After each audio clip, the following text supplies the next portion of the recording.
জাতি জাগরণের ঐতিহাসিক প্রেক্ষাপটে রেখে স্বামীজি বললেন, যদি পৃথিবীর মধ্যে এমন কোন দেশ থাকে যাহাকে পুণ্যভূমি নামে বিশেষিত করা যাইতে পারে, যদি এমন কোন স্থান থাকে যেখানে পৃথিবীর সকল জীবকে, যেখানে সর্বাপেক্ষা অধিক আধ্যাত্মিকতা ও অন্তর্দৃষ্টির বিকাশ হইয়াছে, তবে নিশ্চয় বলিতে পারি তাহা আমাদের মাতৃভূমি এই ভারতবর্ষ।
আত্মীয় পরিজন ছেড়ে বেরিয়ে পড়েন পথে।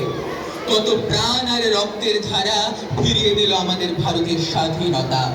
দস্যু পায়ের কাঁটা মারা জুতোর তলায় শহীদের রক্তে রঞ্জিত হলো রাজপথ, রক্ত বর্ণে পঙ্কিল হলো ধুলি।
আজ ভারতবর্ষ স্বাধীন।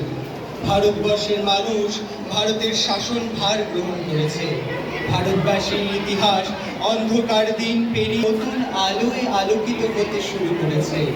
আজ থেকে ৭৯ বছর আগে যে ভাবনা থেকে দেশ গঠন শুরু হয়, ঠিক সেইভাবেই আজও প্রয়োজন হয়ে উঠেছে সংকীর্ণতার শৃঙ্খল মোচনের।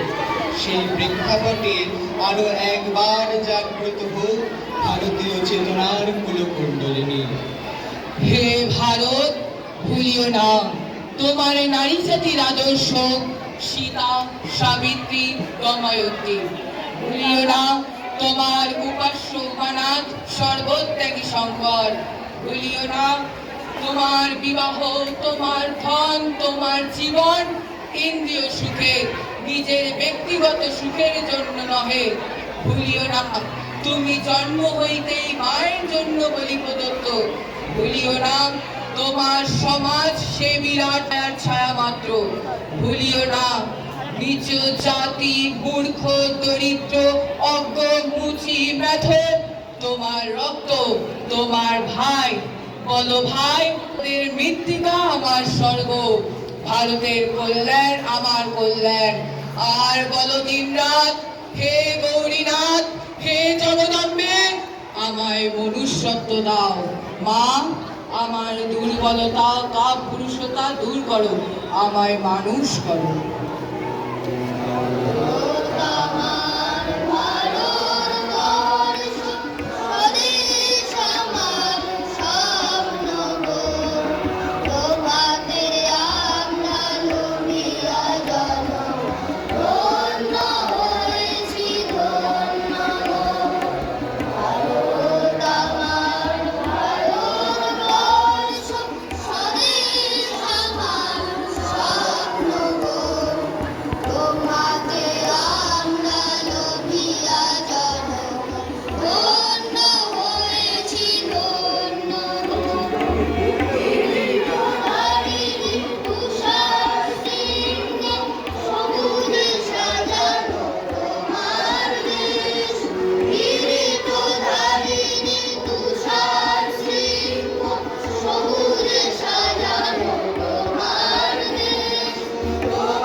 वंदे मातरम, वंदे मातरम, वंदे मातरम।